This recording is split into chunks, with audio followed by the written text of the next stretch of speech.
Hello, friends. We are here at the end of 2024 when I'm recording this, and it's time to start looking at 2025. And what I want to do in this video today is just look at this through the lens of a buyer or a seller, someone who's looking to do either of those things in 2025. And pinpoint the best times to do that. They always say, you can't time the market. I've said that. And in a long-term perspective, that's true. You can't intentionally time the market. You can get lucky. But from a short-term standpoint, if we're looking best time of year in a particular year, we can at least attempt to give ourselves the best chance of listing at the right time or being out there and making sure you're doing showings and being ready to buy at the right time. In both cases, it's going to depend on your individual situation, right? Your personal life situation, especially as a buyer. A lot of the time it's not, you might want to buy, but maybe it's not the right home. You don't want to get into a home that doesn't make sense for you just because the timing's right. But we're going to look at that today, and I'm going to give you my recommendations, boots on the ground here, for when to do both of those things in the Denver Metro here in 2025. Okay. No need to be big anymore. This is the market update. I do these about once a month and or when there's anything to talk about. I'm also starting to call this segment, look at this graph, because it's just me talking about graphs for the most part. And for the data heads out there, this seems to be something that'll connect. We try to make data-based decisions, right? Not just guess, not just feel. There's a little bit of art that goes into this too, and there's a little bit of science. This is more the science part of it, but it includes both of those things. And so here's the great part, my friends. Here's the overarching theme to buying, selling. If you're doing both at the same time, if you're moving into a new home, selling your old home, buying a new one, timing, be it long-term or short-term, doesn't matter that much. You're doing both. So whether it's a market that favors buyers or a market that favors sellers, you're insulated kind of from those market factors at that time because you'll be getting it on one end and giving it on the other end. So if that's your situation, it still probably makes sense to make a move when there's more listings coming on the market and more to choose from and sell your home at a more active time. Spoiler alert to both of those things. It's going to be in the spring. Okay. But point being, if say you're selling and buying right now, which not too many people are right now in mid to late December when I'm recording this, but you're going to have a lot more opportunity to get a deal on the buy side. And then on the sell side, it's going to be harder and might take longer. And you may have to take a slightly lower price than you would in the spring. So you're kind of insulated. And so if that's the case, don't worry too much about all this. In general, don't worry too much about all this. I know I said it before, you can't time the market. Oh, but you actually kind of can. Here's the deal, guys. Real estate as an investment, long-term investment, okay? No way around it. If you do it long-term, it's hard to lose. Okay, it really is. You're going to have some better years, some worse years, whatever.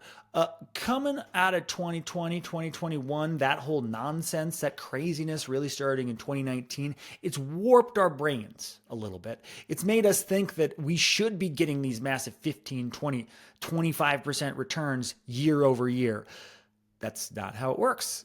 It is sometimes if you get very, very lucky. And if you did time the market before that and you bought a place in 2019, kudos to you.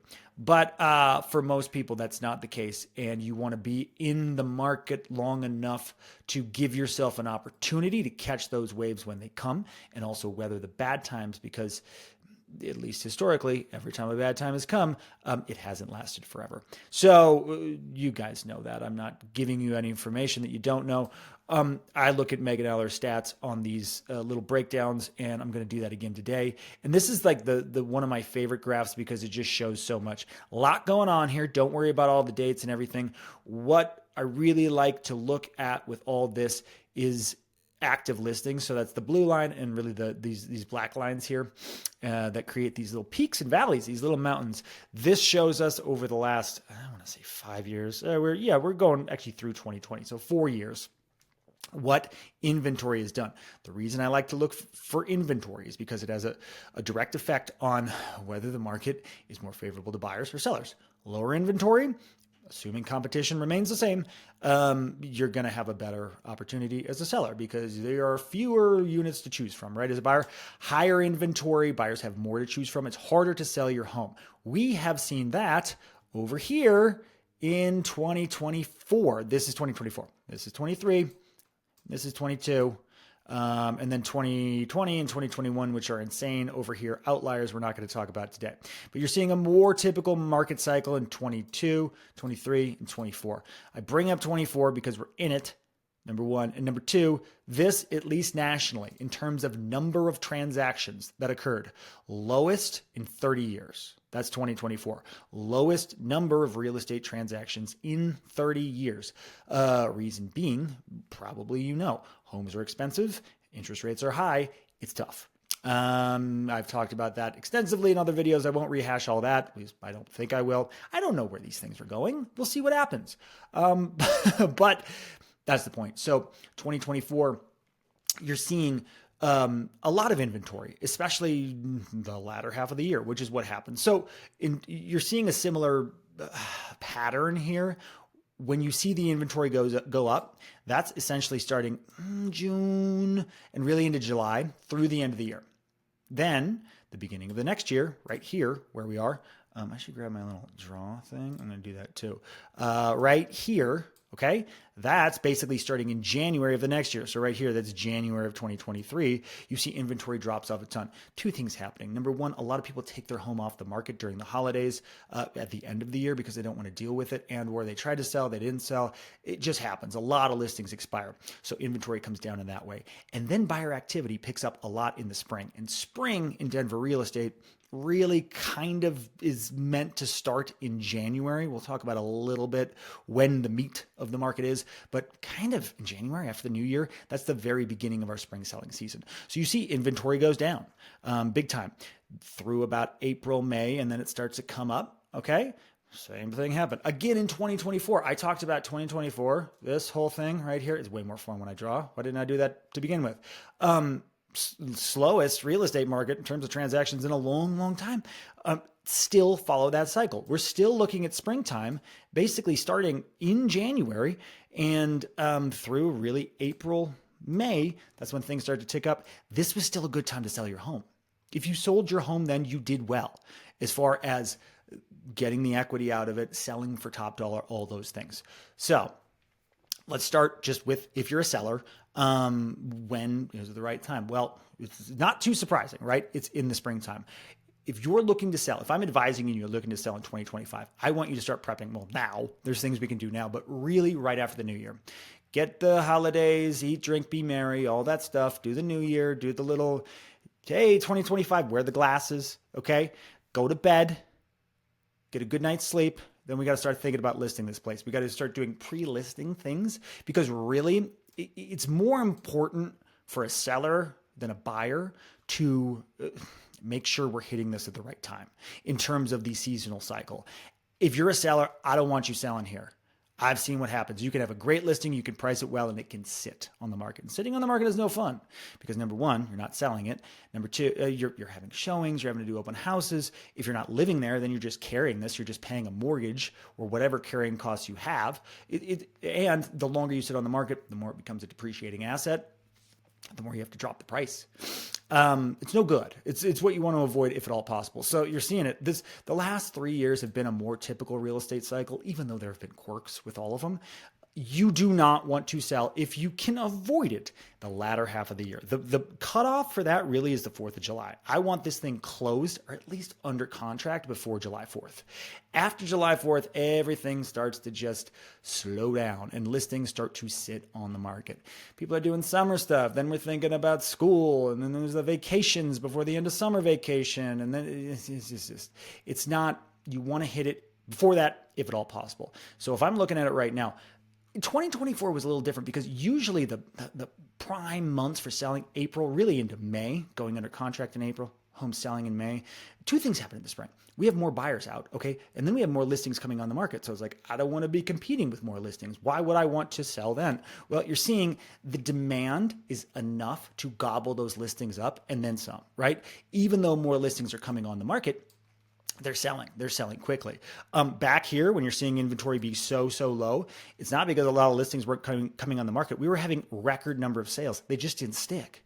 They were just being gobbled up by this massive buyer demand. Same thing to a lower extent is happening any given springtime.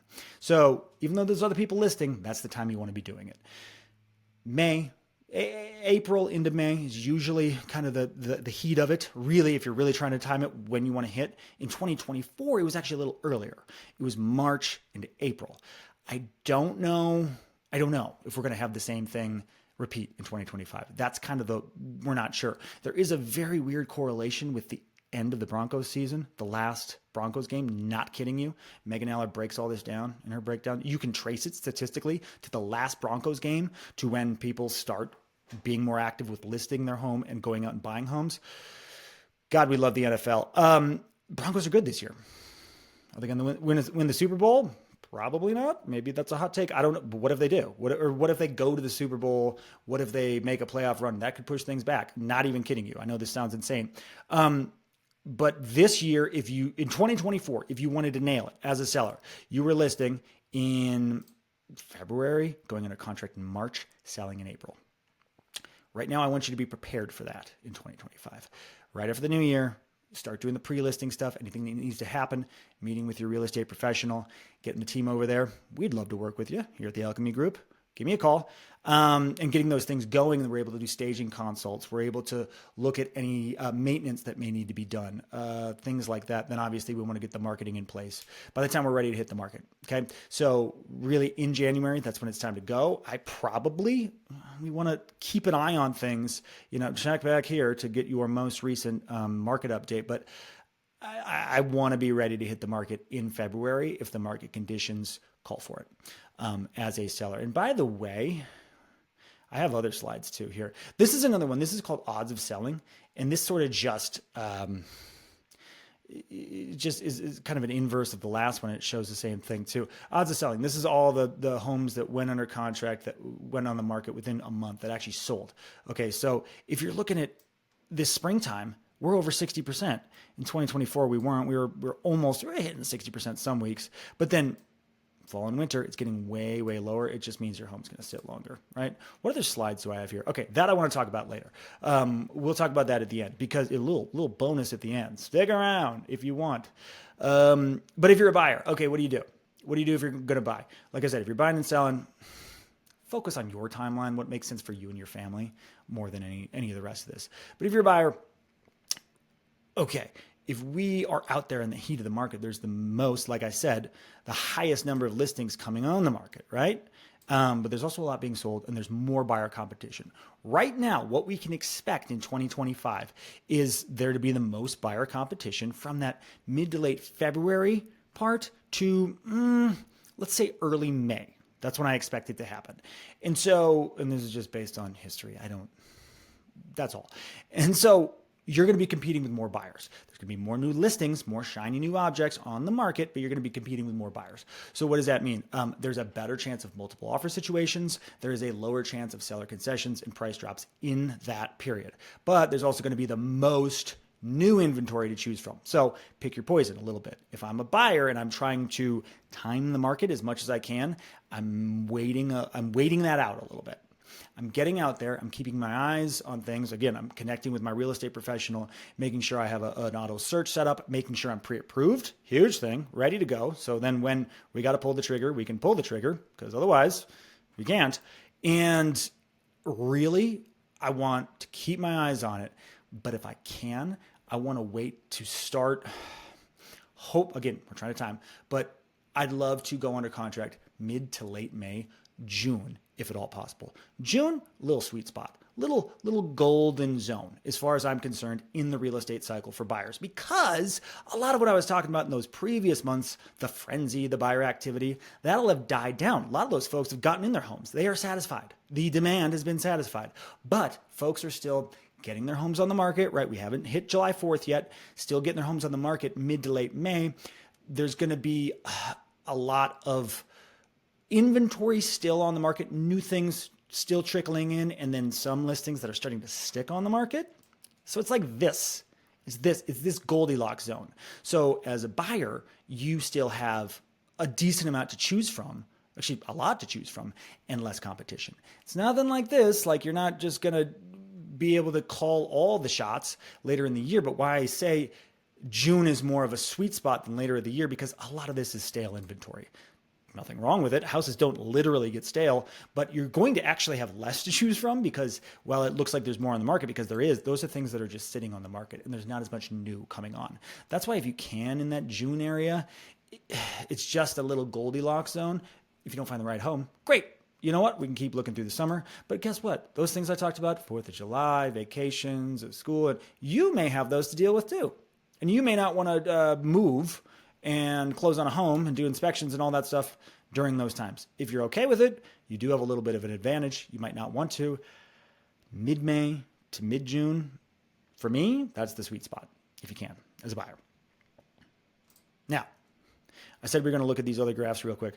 I just want to point this out for anybody who is entering the real estate market, especially as a seller. Showings per listing right now, we are at an average of 1.3 showings per listing per week. Okay, it's very low. Oh, over the height of things, we were up over 20 average. Okay, that's not coming back for a long time. 1.3 right now, that's just a reality. It's low showing activity. When you look, though, at those peaks, the spring markets, it's not that much higher. It's 2 to 3. Okay, point being, if you are listing your home, you need to be patient. There's just, even in the spring, you have to be more patient than maybe if you were in the game back here, you're used to. Because showings per listing, 1.3. In the spring, it might go up to 2, maybe to 3. But then if we look at this is showings to contract right now. How many showings it takes on average to go under contract on your home? 14. Okay? 14. And again, it wobbles back and forth a little bit. Might, bottom out down here near 10, 12, whatever. You still need to get enough buyers through there to find the right buyer. So when showings per contract or showings per week come down lower, showings per contract are, kind of wobble around this 10 to 16 number. We need time to get the right buyer through there. So yes, you want to get your home on the market at the right time. You want to get out there at the right time. You don't want to stick on the market, but if it doesn't sell in a few weeks, let's not panic. That's why it's important to have a good strategy going into this thing to make sure we're priced well to begin with, because sometimes you see sellers, oh, it didn't sell in the first 2 weeks, let's do a price drop. Maybe, depends on the feedback you're getting, maybe you're overpriced. But if you're not, if you were confident in your price, you might just not have had enough time to get the right buyer through there yet. And if you do a price drop, then you're just shooting yourself in the foot, because it's not even, I've seen that so many times the last 6 months. Sellers do a price drop because nothing else is working. Now maybe they're underpriced and they're still not selling just because there's not enough buyers out there. Something to keep in mind. Set the right price, be confident in it. This is days on market, which we don't have to talk about. It essentially goes with everything else I've said in this video. So if you've watched till this point, I love you. If I can do anything for you, please do reach out. Would love to just chat about this and your individual situation. Always love to help. Love you. Talk soon.